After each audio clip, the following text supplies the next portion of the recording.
Ce soir, nous avons la joie d'accueillir notre grand témoin, M. Carlos Tavares, qui va parler pendant une vingtaine de minutes sur son ressenti personnel. C'est vraiment quelque chose qui nous tient à cœur d'avoir son opinion. Ce que je peux partager avec vous, c'est les constats que j'ai pu faire au travers des différentes équipes que j'ai eu le plaisir d'animer. Et ce constat, il est double. D'abord, le fait qu'incontestablement, lorsque nous avons des femmes dans les équipes de direction, la qualité du débat et les angles suivant lesquels on discute des différents sujets sont généralement beaucoup plus variés et ils traduisent d'ailleurs une appréciation du risque assez différente.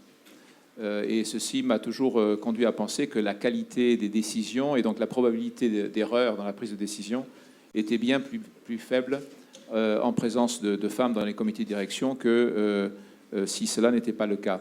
Donc cette perspective différente, cette analyse différente des risques et des opportunités par rapport à un problème donné est incontestablement un plus qui m'a amené à faire en sorte que les comités de direction que j'ai eu le privilège de mener jusqu'à présent soient, autant que faire se peut, beaucoup plus divers qu'ils ne l'étaient au moment où je suis arrivé. Le deuxième constat que l'on fait au niveau de l'automobile, enfin que je fais au niveau de l'automobile, porte sur un fait très simple, c'est que nous avons une diversité dans les sociétés dans lesquelles nous opérons.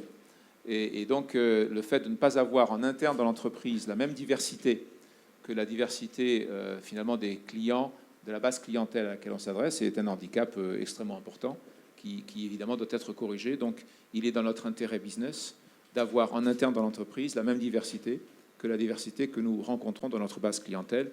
Et donc, ça fait sens de renforcer la présence des femmes dans nos comités de direction, justement pour qu'on puisse capter l'ensemble de ces sensibilités. Mais alors, est-ce que vous avez exercé dans plusieurs pays? Est-ce que vous avez observé des différences, justement, et comment, sur cette question, sur la question de la présence des femmes dans l'entreprise, et comment se situe la France, de votre point de vue? Écoutez, oui, j'ai observé d'énormes différences. Je vais essayer de vous donner une ou deux anecdotes. D'abord, je vais commencer par le Japon. À l'époque, je me souviens que lorsque on développait de nouveaux véhicules, la question se posait toujours de savoir si, par exemple, pour un monospace, mais pas que pour un monospace, les points forts des véhicules que nous développions étaient pertinents par rapport à l'acheteur femme. Et à l'époque, le product planning de Nissan ne connaissait pas beaucoup le genre féminin. Et il a fallu commencer, le début du commencement, ça a été d'imposer à l'organisation du product planning de Nissan la création d'un jury féminin qui, à certaines étapes du projet, remplissait une grille de pertinence des attributs de la voiture par rapport à un client féminin. Et on demandait ensuite au patron du product planning de nous expliquer ce qu'il allait faire par rapport à ces jugements qui étaient faits à ces différents jalons. Donc vous voyez, on a commencé de très très loin au Japon pour que le point de vue de la femme soit pris en compte dans le développement des automobiles. Ça c'est un exemple clair. Un autre point que j'ai remarqué, c'est qu'en passant des États-Unis à la France, ou disons des États-Unis à l'Europe, pour regarder les choses un peu plus soft, j'ai observé que le niveau de conflit sous-jacent dans le débat homme-femme était très différent, avec côté États-Unis finalement une compréhension qui est peut-être plus naturelle de l'apport que les femmes ont dans les discussions. J'ai trouvé dans l'organisation des différentes communautés féminines au sein de Nissan North America une qualité de dialogue et je dirais une décontraction dans le dialogue qui était très importante, alors qu'en revenant en Europe, j'ai senti que c'était plus tendu et qu'il fallait plus se battre. Alors je sais bien qu'en France, on a une culture du conflit, mais j'ai senti quand même qu'il y avait plus de tension dans les tuyaux en rentrant en Europe que ce que j'avais pu rencontrer aux États-Unis. Donc voilà deux écarts qui m'ont frappé. Donc justement, je voulais vous demander si les États-Unis pouvaient être un modèle. Et alors, qu'est-ce que vous pouvez retirer de cette expérience américaine et que vous pourriez implanter chez Renault? Une des grandes caractéristiques des entreprises américaines, c'est que la compréhension pour les individus du fait que leur bien-être repose sur le bien-être des entreprises et du fait que les sociétés en général ont besoin d'entreprises bien portantes pour bien se porter elles-mêmes, et donc le fait que l'entreprise est le pivot à la fois du bien-être des individus et du bien-être des sociétés, ce lien, cette relation biunivoque entre les trois entités est très naturelle et très fortement ressentie aux États-Unis. Ce qui fait que quand vous adressez à un groupe de femmes dans une entreprise américaine, la première chose qu'elles vous expriment, c'est les idées qu'elles ont pour améliorer le fonctionnement de l'entreprise et les résultats business de l'entreprise. Et c'est spontané. Vous commencez à discuter avec elles, au bout de 10 minutes, elles sont en train de vous expliquer, tenez, si vous faisiez comme ci, vous pourriez améliorer tel truc, si vous faisiez ça, vous réglerez tel problème, etc. Et donc cet alignement par rapport à l'intérêt de l'entreprise est très très fort. Je pense que si on était capable de développer pour les femmes comme pour les hommes, ceci n'est pas spécifique aux femmes, mais que les femmes nous aident finalement à trouver cette harmonie entre le bien-être des individus, le bien-être de l'entreprise et le bien-être de la société, parce que les trois sont liés, eh bien on ferait peut-être un pas en avant accéléré. Très bien. Alors, justement, vous avez évoqué tout à l'heure la question des conseils d'administration.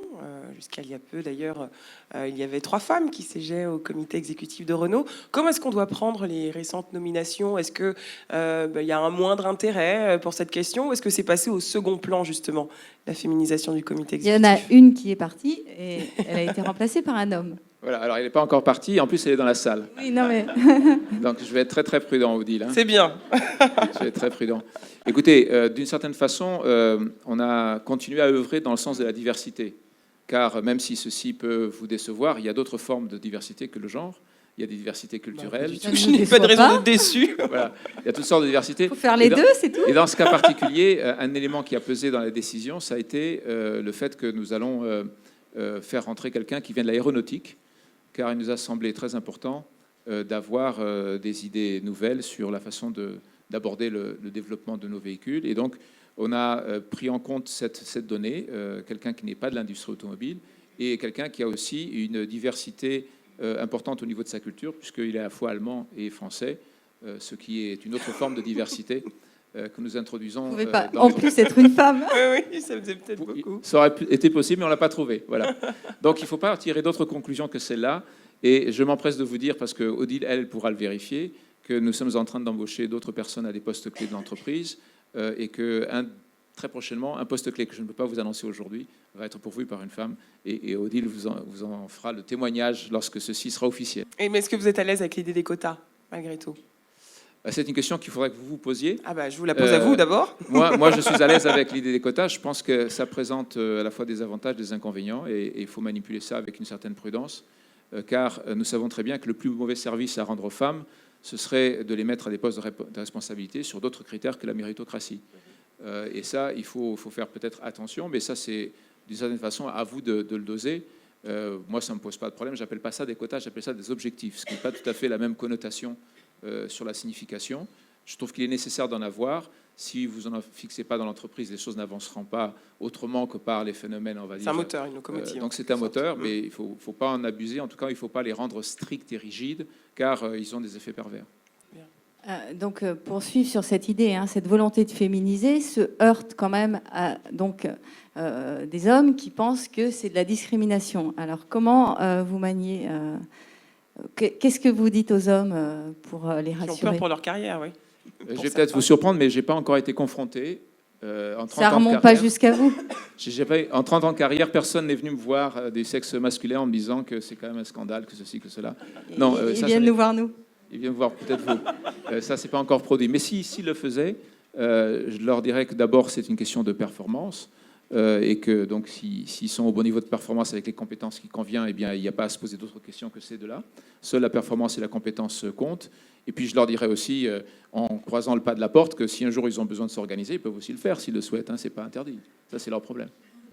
Mais alors justement, vous l'aviez évoqué tout à l'heure, quand on parlait de la recrue, entre guillemets, de l'aéronautique. Est-ce qu'il y a un problème de vivier ou est-ce que c'est un faux problème? Parce que finalement, il y a beaucoup d'hommes qui parfois accèdent au secteur de l'automobile sans avoir de compétences métiers spécifiques.